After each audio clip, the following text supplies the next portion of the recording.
Hola mis queridos amigos, buenos días, bienvenidos a este vuestro canal. Es un canal, es un curso gratuito de pintura.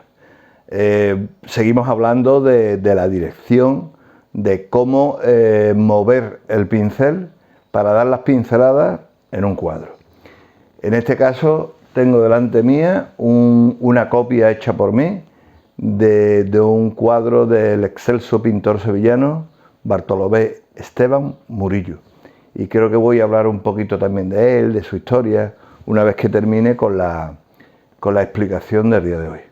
Esto es un paisaje con figura o una figura con un paisaje al fondo, y es interesantísimo cómo usaba él el pincel. No sé si la explicación mía va a ser interesante también, pero creo que merece la pena.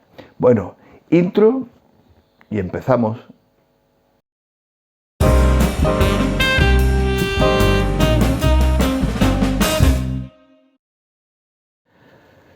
Bueno, pues aquí estamos de nuevo. Aquí estamos de nuevo y he traído una copia de un cuadro que bueno, hice el año pasado, que es la multiplicación de los panes y los peces. Aquí está el chico que narra el Evangelio, que trae 2 peces y 5 panes. Y Jesús, según cuentan los Evangelios, pues hizo el milagro, operó el milagro para dar de comer a esa masa que, según las escrituras y según las leyendas, decían que había más de 5.000 hombres, niños y mujeres. O sea que había una masa interesante, y efectuó la multiplicación de los panes y los peces ante la solicitud de sus apóstoles, porque abogaban por la caridad y el dar de comer al hambriento, que era la masa. Esto se quiso representar, aquí se quiso representar el mandato divino o cristiano de dar de comer al hambriento. Bueno, esto es un cuadro que está en el Hospital de la Santa Caridad de Sevilla. Es gemelo en proporciones de otro que es Moisés y la roca de Oreb, en donde él ha tocado con el báculo y está desprendiendo agua, esa roca que da de beber al pueblo judío errante por el desierto. Y este es el otra luz del Antiguo Testamento y esta luz del presente, al Nuevo Testamento, perdón. Hay que tener en cuenta de que el conocimiento un poco de la historia a la hora de enfrentar algún cuadro es necesario, porque si no tenemos ese conocimiento, si no tenemos la lectura, si no hemos indagado un poco en lo que vamos a representar, bueno, pues cometemos el fallo de hacer cosas o decir cosas o pintar cosas que no correspondan. Eso hay que tenerlo presente. Yo cometí un fallo años he cometido mucho, pero por ejemplo en la pintura de una escena pues taurina, de unos hombres a caballo con una garrocha para tentar un toro, pues el garrochista yo lo puse con la garrocha con la mano izquierda porque me venía bien al cuadro. Bueno, pues me protestó mucha gente del toro diciéndome que el garrochista lleva la garrocha con la mano derecha. Bueno, pues ese tipo de cosas tenemos que evitarlas y tenemos que estudiar un poco para tener el conocimiento necesario para realizar una obra, y sobre todo si una obra historicista o una obra religiosa o una obra que tenga que ver con algún hecho ocurrido, con algún hecho histórico que queramos representar, una batalla, una visita de un agente principal, de unos personajes principales, en fin, una cantidad de cosas tremendas. Eso hay que tenerlo en cuenta. Bueno, vamos a lo que vamos, a las pinceladas. Esto es un cuadro que no tenemos más remedio que situar una escena de personas dentro de un paisaje, para lo cual el artista, con mucha inteligencia, ha hecho varias cosas. Primero, la composición que usó, que es una composición en forma de S, es como una serpiente, es como una S barroca.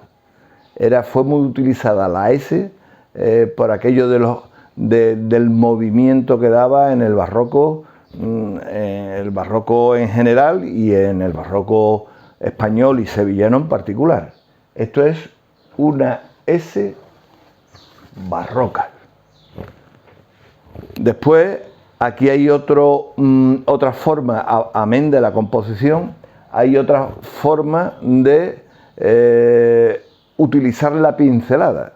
Desde una pincelada, como son estas de los personajes que se ven al fondo, prácticamente impresionistas, estos son toques, manchas, son toques, que están dando una mancha magistral que con solo su mancha y su color y el contorno que los rodea nos están indicando que son personas, ¿sabes? Utiliza unos recursos preciosos a la hora de plasmar el cuadro. A tener en cuenta una cosa, el original de este cuadro mide 2,36 m de alto, o sea, 2,36 por 5,75, una cosa así, de largo, ¿eh? Estamos hablando de una obra enorme, bueno, casi una portería de fútbol. Le falta como 1 metro de largo para hacer una portería de fútbol, pero es un cuadro enorme. Y sigue en el mismo sitio situado para el que fue pintado en el siglo XVII. O sea que en el siglo XVII la Hermandad de la Caridad, a través de don Miguel de Mañara, que era su representante en aquella época, un santo sevillano, donde hay cuentan leyendas que se inspiró Zorrilla para crear el personaje del Tenorio, pues ahí en ese personaje que fue amante de los pobres y protector de ellos, pues para hacer obras de caridad y para predicar y para hacer evangelio en su capilla o en su iglesia, mejor dicho, de la Santa Caridad, pues mandó pintar a Valdés Leal, a Murillo, a una serie de pintores, pues su catecismo. Y uno de los catecismos, una de las obras del catecismo, es dar de comer al hambriento, y la Rocadores es dar de beber al sediento, ¿eh? Entonces, y todas las paredes están llenas de obras y milagros para enseñar al pueblo, que en aquellos entonces no era muy culto que digamos, pues las bondades del dogma cristiano, ¿eh? Bueno, aparte de la composición y esa pincelada que tiene dado a base de toques, son toques muy sutiles, porque este cuadro es pequeño y he tratado de reproducir exactamente las mismas pinceladas que daba Murillo, porque he tenido la suerte, esto ha sido restaurado no hace mucho tiempo por el IAPH, que es un instituto de restauración que tiene en este caso la Junta de Andalucía, aquí mismo tiene su sede en Sevilla, en la isla de la Cartuja, y se dedican a velar por el patrimonio bueno y magnífico que tenemos en esta bendita tierra, ¿eh?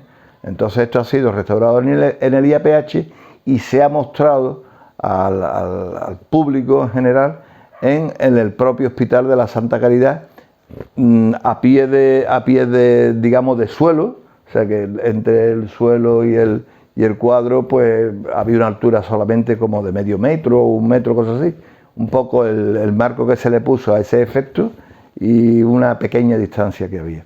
Y cuando fui a verlo vi un bocetillo que hizo Murillo a un tamaño tan pequeño de cómo quería hacer Moisés y las Rocadores. Y digo, bueno, pues vamos a emular al maestro y vamos a hacer una copia. Murillo lo que hace es cuando hace el boceto, es un boceto muy bueno, pero con poco detalle. Los detalles los pone en el cuadro. Yo, como pensaba que esto quedara como una obra como tal, no como un boceto, pues he ido amarrando la pincelada para que quedara como una reproducción en pequeño, reducida, pero una reproducción más o menos exacta de lo original enorme del maestro Murillo. Bueno, nos encontramos aquí una cosa muy curiosa. Primero, que en las figuras, las figuras para que destaquen de la lejanía y que haya como una especie de cúpula o algo aquí que nos destaque esa lejanía, normalmente se trabajan las pinceladas, se trabajarían estas pinceladas en esta dirección para significar de alguna manera que hay ahí un volumen. Pero Murillo no lo hace así en esta ocasión, sino que hace una especie de bisagra, una especie de ángulo, con lo que muestra las pinceladas del cielo, del celaje, hacia la izquierda. Así está pintando el celaje. Y sin embargo, a la contra, para insinuar más la profundidad, las hace hacia la derecha. O sea que nos encontramos, si utilizamos un papelito, lo ponemos por aquí, espero que se vea bien. Ha utilizado las pinceladas del cielo, todas las pinceladas llevan a esta dirección. Y las pinceladas de la tierra, del horizonte, llevan esta otra. Es como un ángulo, pero lo que está acentuando es la profundidad. Y además, para colmo, utiliza pues el claro oscuro de forma y manera de que al utilizar pinceladas claras, pues acentúa la lejanía, y las pinceladas oscuras hacen que el cielo se venga hacia nosotros. Luego ya hemos visto que tiene pinceladas de derecha a izquierda y pinceladas de izquierda a derecha para llevarnos a la profundidad del cuadro. Tener en cuenta que el cuadro es muy largo y muy estrecho, con lo que tiene que utilizar otro tipo de técnica a la hora de explicarnos cómo es el cielo y cómo es la profundidad. Después hay unas pinceladas muy sueltas que son las que constituyen las rocas estas que están en el cuadro. Estos son pinceladas planas. Entonces aquí, por ejemplo, cuando representa este talud que hay aquí, este monte que hay aquí, pues son pinceladas planas. Y entonces, al dar pinceladas planas, tenemos la contraposición de derecha a izquierda y la contraposición de izquierda a derecha, y mete las pinceladas planas, con lo que está cogiendo otro cariz el paisaje, y es que de pronto nos encontramos con masas. Aquí también son pinceladas planas, y ha utilizado algunas que son horizontales, pero sobre todo busca el efecto con las pinceladas planas. Esos son fundamentales. Después nos encontramos otro efecto aquí abajo, y es en contraposición también con las pinceladas estas, él pretende hacer otras pinceladas en el suelo hacia acá, con lo que vuelve a buscar otra vez el ángulo. En función de cómo miremos el cuadro, pues nos vamos a encontrar con la profundidad del paisaje, o nos vamos a encontrar con una profundidad más próxima, que la profundidad de las figuras que están sentadas en el suelo. ¿Y cómo las sienta? Las sienta en el suelo, o las asienta en el suelo, amén de con la pincelada hacia este sector, además con unas pequeñas sombras que hacen que las figuras se aposenten, que estén sobre el suelo. Hay que tener en cuenta de que él además es un pintor que hizo pintura de género, lo que hoy llamamos pintura costumbrista. La pintura costumbrista, aunque tomó mucha relevancia a finales del XIX y principios del XX, de hecho, yo por ejemplo, estamos en el siglo XXI y yo de vez en cuando hago pintura de género o pintura costumbrista, porque me gusta, es algo que es consustancial con los pintores que somos de aquí, de esta ciudad, ¿no?, de Sevilla. Pero nos damos cuenta de que hay aquí una escena donde aparentemente un padre habla con el hijo, o un chico joven que hay por aquí le echa cuenta a la abuela que acaba de decir antes, el niño pequeño también está pendiente de la abuela, y sin embargo esta señora está muy pendiente de lo que está pasando aquí. Luego nos encontramos otra S. Fijaros, siempre va buscando en la composición y en la forma de las pinceladas. Aquí nos encontramos y otra S y vuelve a traer para acá las pinceladas. Entonces, estas pinceladas que son toques magistrales se están convirtiendo en toques magistrales, pero un poquito más acentuadas en el grupo de personajes que se va acercando, porque lógicamente si no empezamos a buscar una mayor perfección, no tenemos sensación de acercarnos. ¿Qué es lo que hace el maestro?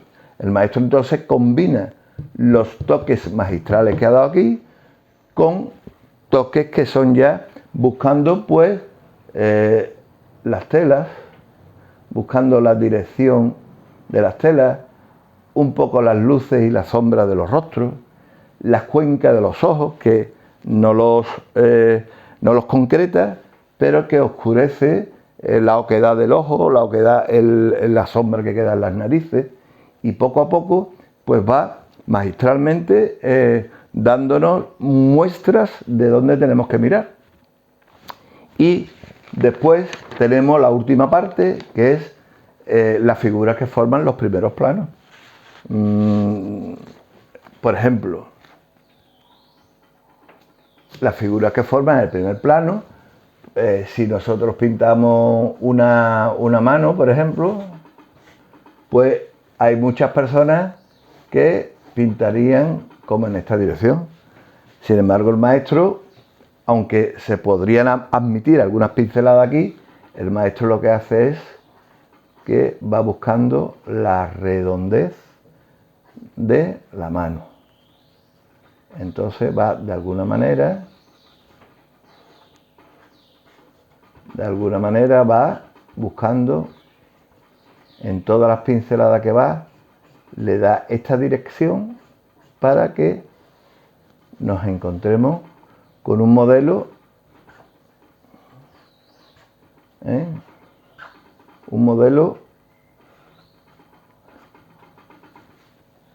que de alguna forma nos haga creíble a la hora de mirar cómo una mano parece una mano, no parece, me paso a esta parte, como una mano parece una mano, no, que no se vea una cosa plana, sino que se vea volumen. Y después en los rostros, pues en los rostros, esto sería otro capítulo, porque tendríamos que hablar un poco de pues, de la pincelada en el retrato, por ejemplo, ¿no? Pues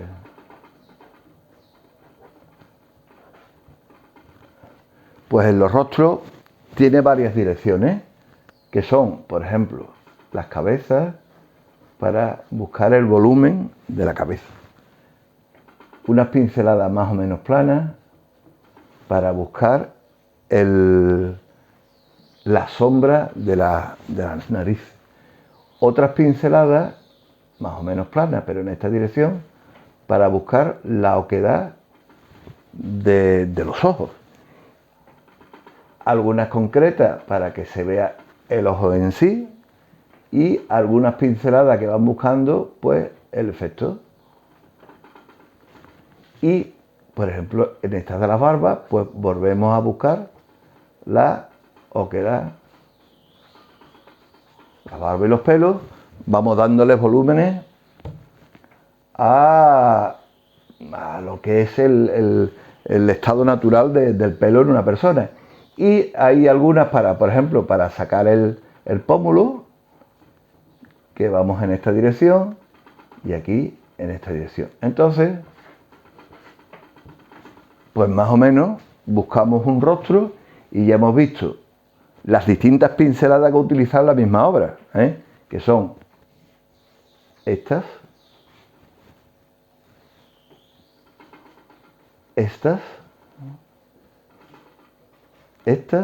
y la cantidad de direcciones que tiene el rostro.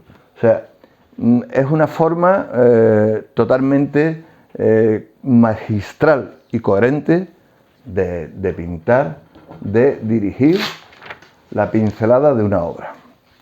Bueno, este es mi vídeo número 49 y yo quiero de alguna forma hacerle un homenaje a uno de mis pintores más queridos, que es Murillo. De Murillo hay mucha literatura, yo tengo bastante más libros de los que traigo aquí, Murillo, Los Capuchinos de Sevilla, por ejemplo, esto es una historia novelada sobre Murillo de Antonio Cabanillas de Blas, que es el mago sevillano del pincel, Murillo. Esto es una obra antigua, ya un libro antiguo, donde habla de los cuadros de Murillo, de su vida un poco, y tenemos también libros que hablan de la pintura barroca sevillana, por ejemplo este de don Enrique Valdivieso, que tengo alguno más sobre el Museo de Bellas Artes de Sevilla, y alguno más sobre pintura incluso más arcaizante, que hay en la que llaman Catedral de Triana, que es la iglesia de Santa Ana, que hay un monumental altar mayor de una calidad magnífica, que también don Enrique Valdivieso tiene una obra extensa y profunda sobre ese altar, ¿no? Bueno, hablaros, Bartolomé Esteban Murillo, pues nace en las postrimerías de 1617. Las postrimerías porque no hay documento del nacimiento, pero sí se guarda la partida de nacimiento del mismo, de bautismo del mismo, que fue, creo que fue el día 3 de, bueno, a principios de 1682, no echarme, de 1682, al principio de 1618, pues no sé si fue el día 1, el día 1 de año, fue cuando se bautiza Murillo. Murillo se bautiza en una iglesia muy querida para nosotros, que está en un barrio, el barrio de San Pablo, actualmente calle San Pablo, y en una iglesia que es una catedral también por las dimensiones que tiene.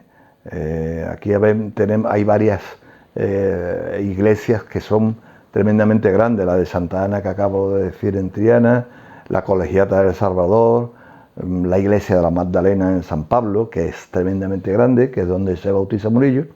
Y además se da la circunstancia que es hermano mío, Murillo, en la distancia, porque yo pertenezco a una hermandad aquí de Sevilla, una cofradía de nazarenos, que es la Hermandad de la Veracruz, y el señor Murillo, pues don Bartolomé Esteban Murillo, pues resulta de que fue hermano también de la corporación esta, con lo que bueno, de alguna manera pues estamos unidos en el tiempo.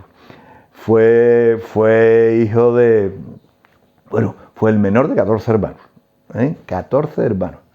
Y los padres murieron cuando él tenía 7 u 8 años, murieron los padres, los dos. Entonces se quedó huérfano y se hizo Ana, su hermana mayor, Ana, se hizo cargo de él. Y bueno, dio poca lata porque parece ser que era una persona muy bondadosa y bastante educado. Y se aficionó por la pintura desde pequeño. El marido, el padre de Murillo era barbero, cirujano, sangrador. O sea, que él era como un médico, y el que lo vuelva a criar otra vez, que es el marido de Ana, con el que tiene una amistad entrañable, porque Ana fallece también a temprana edad, pero sin embargo el marido de Ana, de la hermana, lo hace albacea testamentario. Era tan buena persona que se fía de él para repartir su herencia el día que ellos faltaran, de que él faltara entre sus hijos, ¿no? Hablan de que pidió con 15 años permiso para marchar a América, porque la ciudad de Sevilla estaba muy ligada a la carrera de las Indias, que le llamaban, ¿no? Pero no sabemos por qué. Quizás alguien viera las cosas que hacía y se quedó aquí y entró a formar parte del taller de Juan del Castillo. Con 15 años ya pintaba cosas magníficas, porque cuando vieron sus bocetos y dibujos del natural se quedaron prendados de él. Con el devenir de los tiempos fue un protegido de Velázquez. Velázquez era mayor que él, pero lo invitó a que pasara a Madrid, y lo mismo que hizo con Zurbarán Velázquez. Lo que pasa es que Zurbarán era más o menos de su edad. Pues Murillo hace un viaje a Madrid, que hay documentación de él, y parece ser que Velázquez intenta que se quede en la corte, porque Murillo es un pintor magnífico, pero él era muy gallego en eso, él la morriña, y él, digo muy gallego aunque fuera sevillano, pero parece ser que a los gallegos el saudade o el acordarse de su tierra les tira mucho. Bueno, pues a él le tiraba mucho Sevilla. Los sevillanos nos pasa algo parecido. La primavera sevillana tira mucho. Y entonces, pues,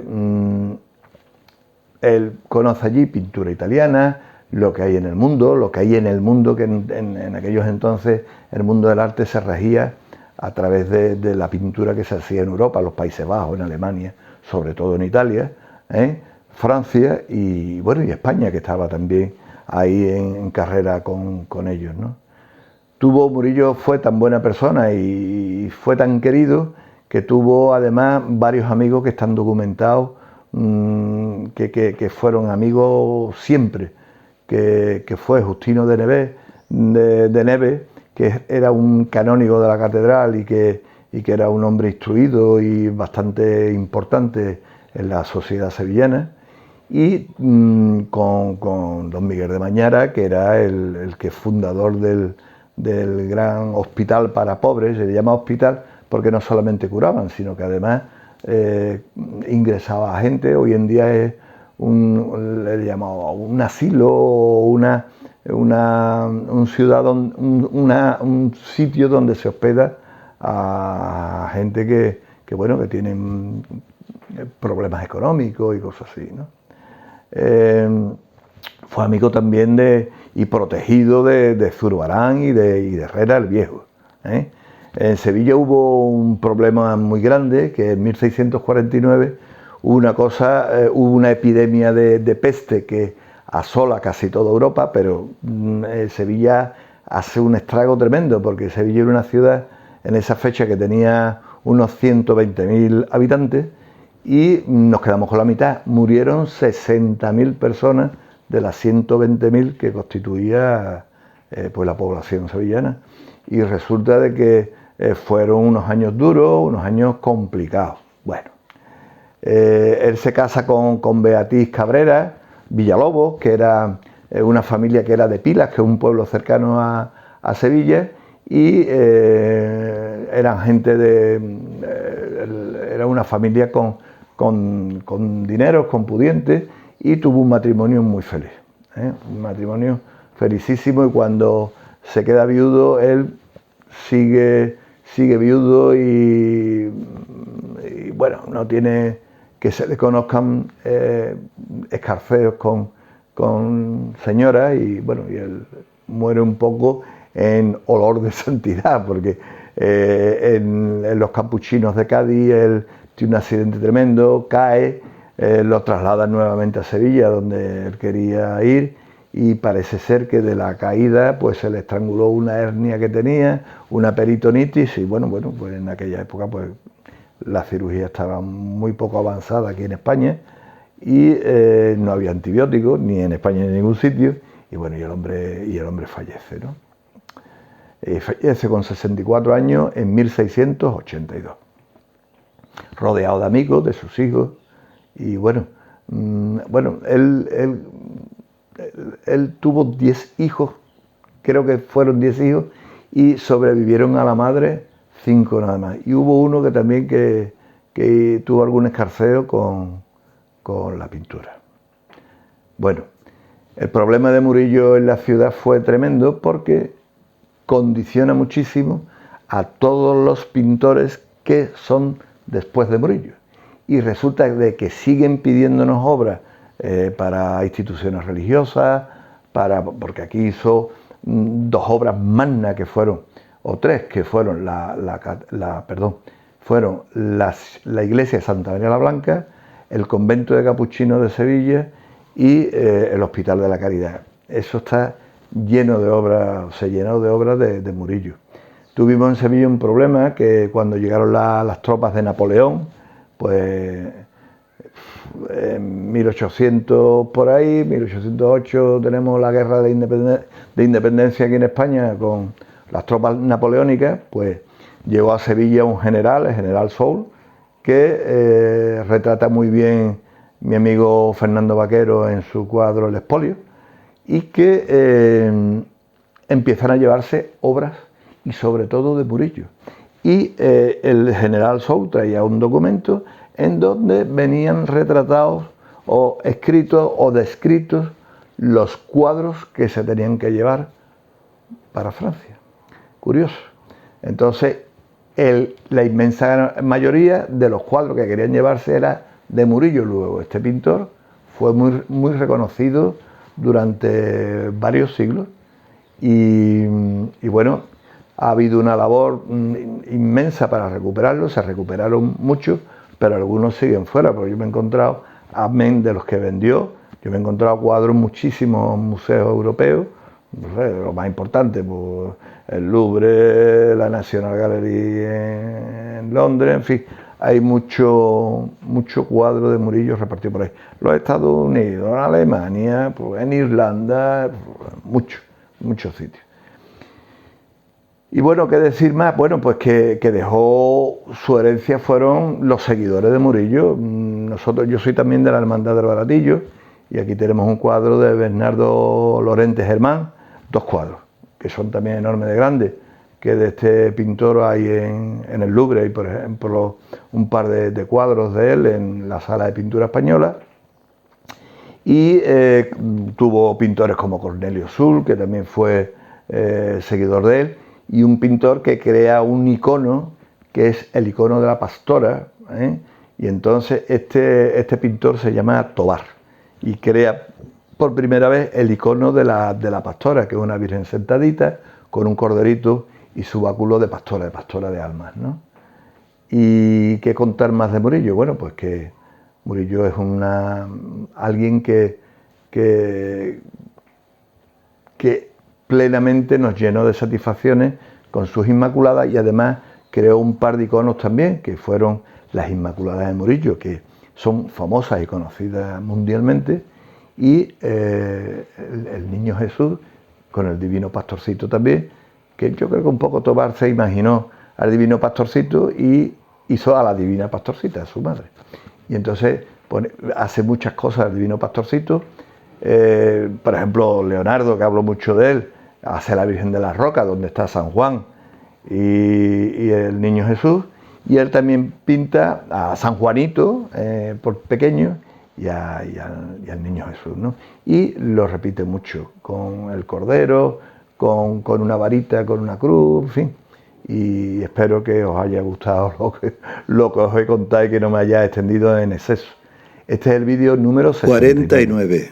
Necesito suscriptores y necesito que le deis al like. Por favor, dale al like. Bueno, el próximo es el número 50. Esto va marchando y va cogiendo un poco de forma. Espero que os guste lo que he contado de las pinceladas. Ya habéis visto, de derecha a izquierda, de izquierda a derecha, la forma de representar las cosas mediante una S barroca para, de alguna forma, justificar el número de figuras, cómo compensa con una escena costumbrista el mayor peso que tiene este grupo de donde está Jesucristo, el niño que le trae los panes y los peces y los apóstoles. Entonces compensa ese peso extraordinario que tiene en el cuadro, esta figuración que hay aquí, con estas figuras que pone a la derecha del cuadro.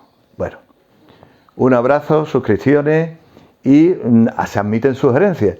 Esto es de un amigo de un pueblo muy querido por mí, y Venceslao, y que nos ha pedido, de Marchena, y me ha pedido que explicara un poco el cuadro. Bueno, le estoy haciendo, espero que le guste.